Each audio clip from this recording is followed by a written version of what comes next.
Al Capone, conocido como Scarface, es uno de los gángsters más famosos de la historia de Estados Unidos. Su figura ha sido objeto de numerosas películas, libros y documentales. Su vida estuvo marcada por la violencia, el crimen y la corrupción, pero también por su eventual captura y encarcelamiento que terminaron con su reinado del crimen. Primeros años. Alphonse Gabriel Capone nació el 17 de enero de 1899 en Brooklyn, Nueva York. Sus padres eran inmigrantes italianos que llegaron a Estados Unidos buscando una vida mejor. La familia Capone vivía en condiciones modestas y Alphonse, conocido como Al, tuvo una infancia difícil en un vecindario lleno de desafíos.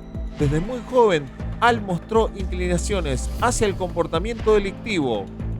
No disfrutaba mucho de la escuela y su carácter rebelde lo llevó a tener problemas con sus maestros. Cuando estaba en sexto grado, golpeó a una maestra, lo que resultó en su expulsión. Después de este incidente, decidió abandonar la escuela por completo. Sin educación formal y con pocas oportunidades legítimas, Al comenzó a pasar más tiempo en las calles. Pronto se unió a varias pandillas callejeras que operaban en Brooklyn. Estas pandillas se dedicaban a actividades ilícitas como el robo, el contrabando y la extorsión.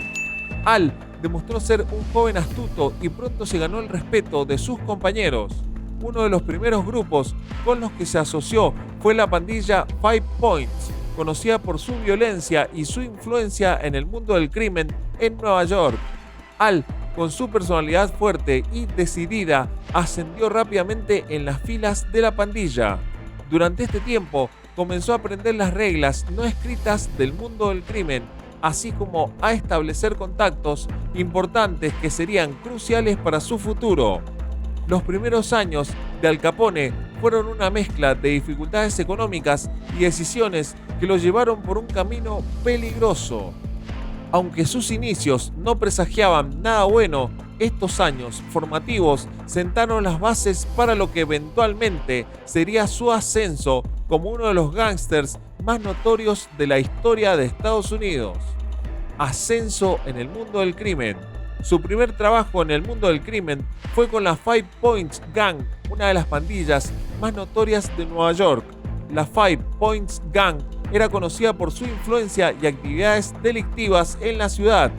En la pandilla, Capone conoció a Johnny Torrio, un gángster experimentado que se convertiría en su mentor y figura clave en su vida. Torrio vio potencial en Capone y lo tomó bajo su ala, enseñándole los entresijos del crimen organizado. La relación entre ambos se fortaleció y Torrio confió en Capone para tareas cada vez más importantes dentro de la organización.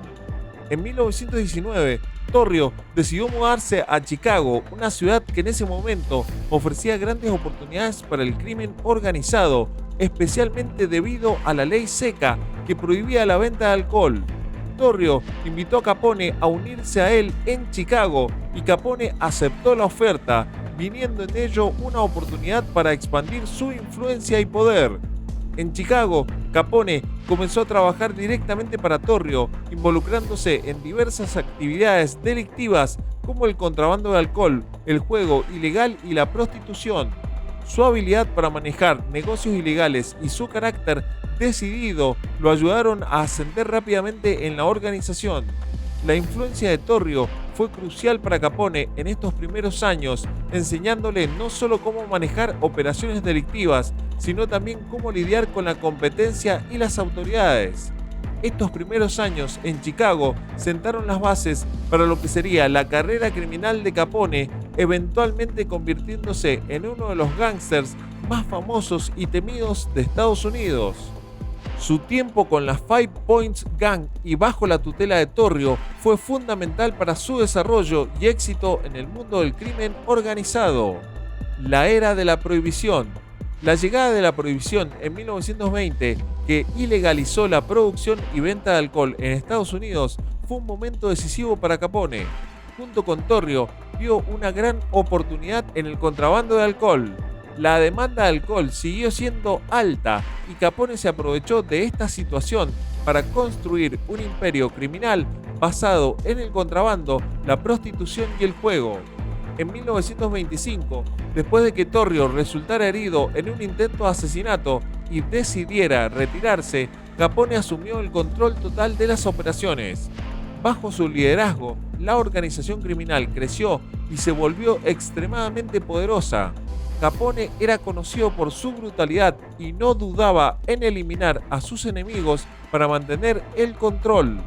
La vida pública de Al Capone. A pesar de su involucramiento en actividades delictivas, Capone intentó proyectar una imagen de hombre de negocios y filántropo. Donaba grandes sumas de dinero a organizaciones benéficas y buscaba ser visto como un benefactor de la comunidad. Sin embargo, su verdadera naturaleza pronto salió a la luz. Su imperio incluía el contrabando de alcohol, la prostitución y los juegos de azar. A pesar de sus intentos de presentarse como un ciudadano respetable, la violencia y la corrupción asociadas a su nombre crecieron. Su organización era conocida por los asesinatos y la intimidación. Capone logró evitar la justicia durante años gracias a la corrupción de funcionarios y policías, pero su vida delictiva no podía ocultarse. Sus crímenes. Uno de los episodios más notorios de la carrera criminal de Capone fue la masacre del Día de San Valentín en 1929. El 14 de febrero de ese año, 7 miembros de la banda rival de los Morán fueron alineados contra una pared y ametrallados en un garaje en Chicago. Aunque Capone nunca fue acusado formalmente, se cree que él ordenó la masacre en un intento de eliminar a su principal competidor, Bugs Moran. Este evento consolidó la reputación de Capone como un gángster despiadado y atrajo la atención de las autoridades federales. La creciente violencia en Chicago y la notoriedad de Capone llevaron a un esfuerzo más concentrado por parte del gobierno para llevarlo ante la justicia. La investigación federal. A lo largo de los años 20, las autoridades locales de Chicago, muchas de las cuales estaban bajo control o influencia de Capone, no pudieron o no quisieron detenerlo. Sin embargo, el gobierno federal, bajo la dirección del presidente Herbert Hoover, decidió tomar medidas más enérgicas. El Departamento del Tesoro, encabezado por el agente especial Elliot Ness, comenzó a investigar las actividades de Capone. Ness y su equipo, conocidos como los Intocables, debido a su reputación de ser incorruptibles, se centraron en rastrear las operaciones financieras de Capone. Su estrategia se basaba en el hecho de que, aunque Capone era hábil para ocultar su participación directa en crímenes violentos, tenía que dejar un rastro financiero. Su captura. Al Capone, uno de los mafiosos más notorios de la historia de Estados Unidos, finalmente fue capturado y condenado por evasión de impuestos. A pesar de sus múltiples crímenes y de ser el cabecilla del imperio del crimen organizado en Chicago, fue este delito financiero el que marcó su caída. Tras años de minuciosa investigación y la acumulación de pruebas, en 1931, Capone fue acusado de múltiples cargos de evasión fiscal. Las autoridades lograron demostrar que, a pesar de su lujoso estilo de vida, Capone no había declarado ingresos significativos durante años. En el juicio, los fiscales presentaron pruebas contundentes que mostraban que Capone tenía ingresos no declarados provenientes de sus diversas operaciones ilegales, como el contrabando de alcohol, la prostitución y el juego clandestino. La defensa de Capone intentó refutar estas pruebas y el propio Capone intentó influir en el resultado del juicio mediante sobornos al jurado. Sin embargo, estos intentos fueron en vano. La estrategia del equipo legal de Capone no logró desestimar las pruebas presentadas por los fiscales. En octubre de 1931, el jurado declaró a Capone culpable de evasión de impuestos. El juez lo sentenció a 11 años de prisión, además de imponerle una multa de $50.000 y otros $30.000 en costos judiciales. Esta condena fue un golpe devastador para Capone y su organización, marcando el fin de su reinado criminal. La captura y la condena de Al Capone por evasión de impuestos demostró la eficacia de las autoridades al utilizar métodos no convencionales para atrapar a uno de los criminales más buscados de la época. Aunque había escapado de otros cargos más graves, fue su falta de cumplimiento con el fisco lo que finalmente lo llevó a la cárcel, subrayando la idea de que incluso los más poderosos pueden caer ante la ley. Encarcelamiento. Capone comenzó su sentencia en la penitenciaría de Atlanta, pero debido a su continua influencia y a la corrupción dentro de la prisión, fue transferido a la recién inaugurada prisión de Alcatraz en 1934.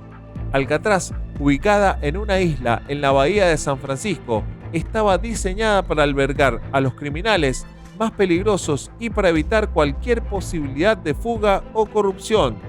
En Alcatraz, Capone fue aislado de sus antiguos colaboradores y sus condiciones de vida eran mucho más duras que en Atlanta. Su salud comenzó a deteriorarse, especialmente debido a la sífilis que había contraído en su juventud y que no había sido tratada adecuadamente. La enfermedad avanzó y comenzó a afectar su cerebro, dejándolo cada vez más incapacitado. Últimos años y muerte. Después de cumplir 8 años de su sentencia, la condición de Capone se había deteriorado tanto que fue liberado en 1939 y regresó a su mansión en Palm Island, Florida. Aunque había intentado mantener su poder desde la prisión, su declive físico y mental lo dejó incapaz de continuar con sus actividades delictivas. Capone pasó sus últimos años en un relativo aislamiento, sufriendo demencia debido a la sífilis.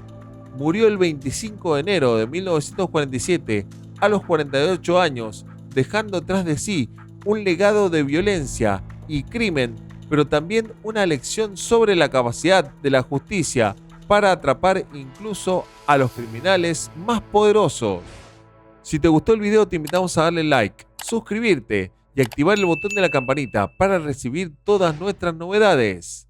Les deseamos lo mejor y hasta un próximo video.